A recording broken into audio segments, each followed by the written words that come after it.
ভগবান শঙ্কর বলছেন মাতা পার্বতীকে, খুব অনুভূতির কথা।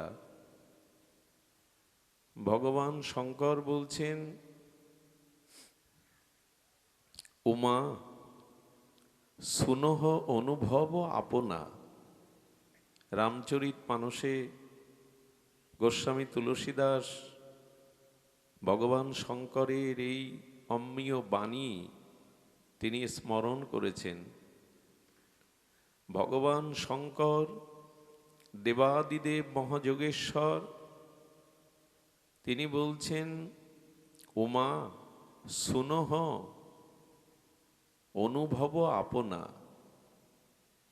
ভগবান শঙ্কর বলছেন, উমা পার্বতী আমার অনুভূতির কথা শোনো। দেখুন, মুখের কথা বলছেন না, তিনি বলছেন অনুভব আপনা। আমি যেটা অনুভব করেছি, অনুভূতির দ্বারা তোমাকে তাই বলছি। কি বলছেন? সৎ হরি ভজন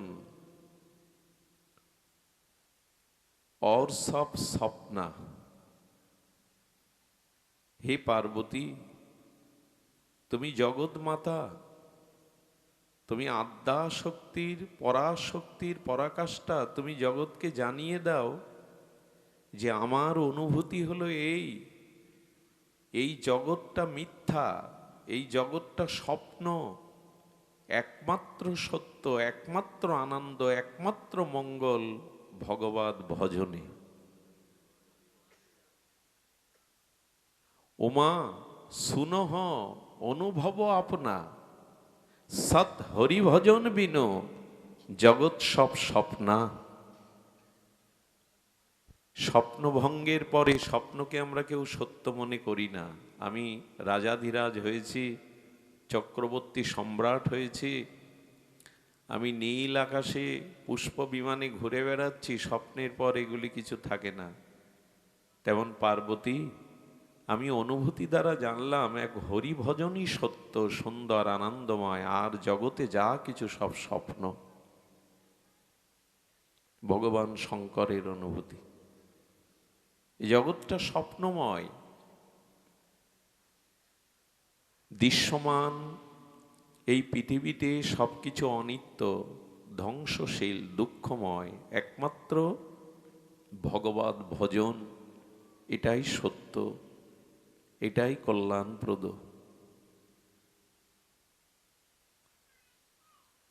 এই জন্য অখিল দুঃখ সমহরণম প্রণমামি শিবম শিবকল্পতরু।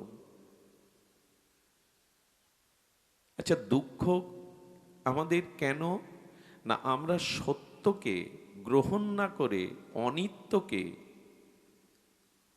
আর বিনাশশীল বস্তুকে আঁকড়ে ধরেছি। আমাদের অনুভূতি ভগবান শঙ্করের অনুভূতির মতো নয়।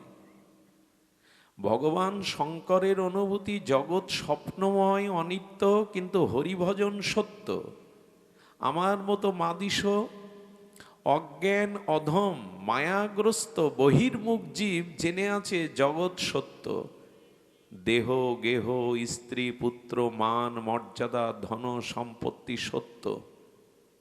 আর এগুলিকে বজায় রাখবার জন্য, শত্রুর হাত থেকে রক্ষা পাওয়ার জন্য, মৃত্যুর পর নরক যন্ত্রণা না পাওয়ার জন্য মাঝে মাঝে ঈশ্বরকে ভজনকে গ্রহণ করি। এই জন্য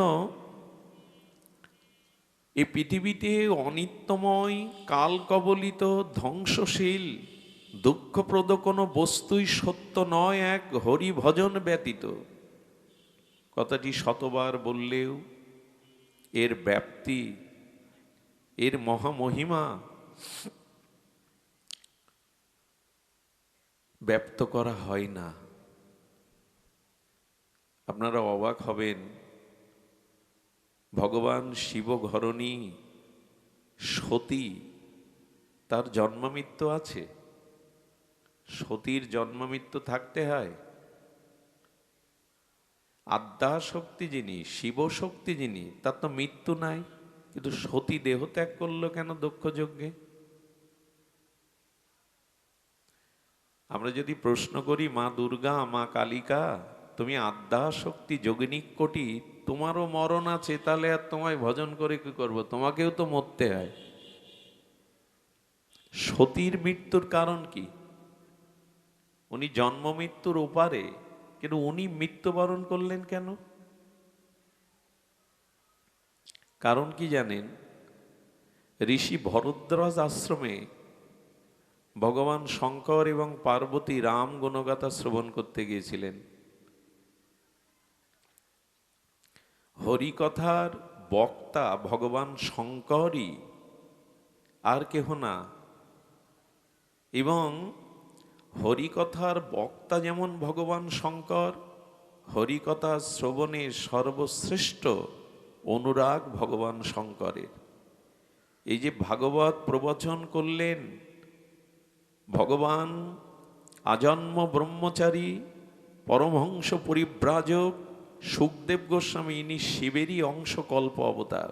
সুখদেব গোস্বামী আর কেউ নয়, ভগবান শঙ্করই সুখরূপে এসেছেন। হনুমান আর কেহ না, ভগবান শঙ্করেরই শক্তিস্বরূপ দ্বাদশ রুদ্রের একটি রুদ্র হনুমান। সাক্ষাৎ শঙ্করই হনুমানজি রূপে এসেছেন। আর হনুমান হরিকথা ছাড়া থাকতেই পারে না, বৈকুণ্ঠেও যাননি প্রভুর সাথে এই হরিকথা শ্রবণের জন্য, পৃথিবীতে রয়ে গেলেন আজও। এই জন্য হরিকথার প্রবক্তা, বক্তা, শ্রোতা দুই ভগবান শঙ্কর অতি প্রিয়। তিনি নিজে স্বয়ম্ভু স্বয়ং দেবাদিদেব হয়েও ভরদ্বাজ ঋষির আশ্রমে রাম গণগাথা শ্রবণে গেছেন। অমৃত রাম নামরূপ লীলগাথা অসমধ্য মাধুর্যময় এই ভগবানের লীলাকথা শ্রবণ করে সতীকে নিয়ে আসছেন। তখন ত্রেতায় রঘুপতি রামচন্দ্রের মানব লীলা, নরকৈবল্য লীলা চলছেন।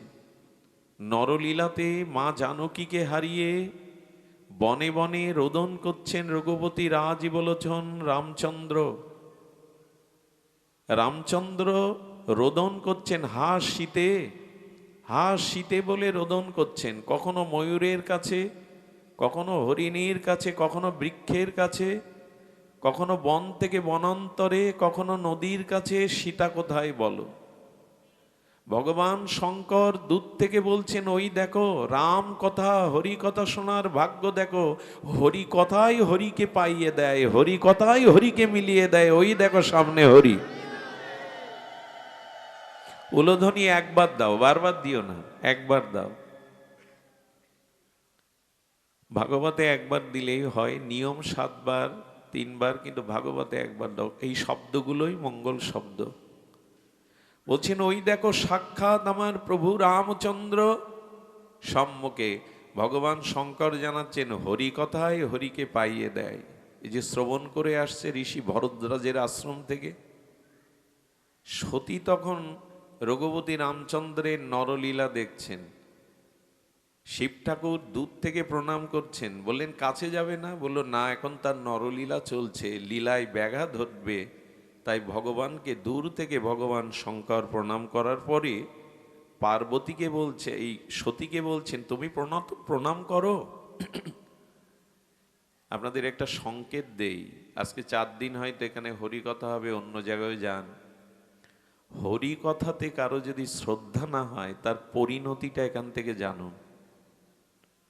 ভগবত কথায় যদি কারো শ্রদ্ধা না হয়, তাহলে তার পূজা পার্বণ, দান ধ্যান, পুণ্যকর্ম কোনোটাই ভগবান গ্রহণ করবেন না, যতদিন হরিকথাতে আপনার রুচি না হবে।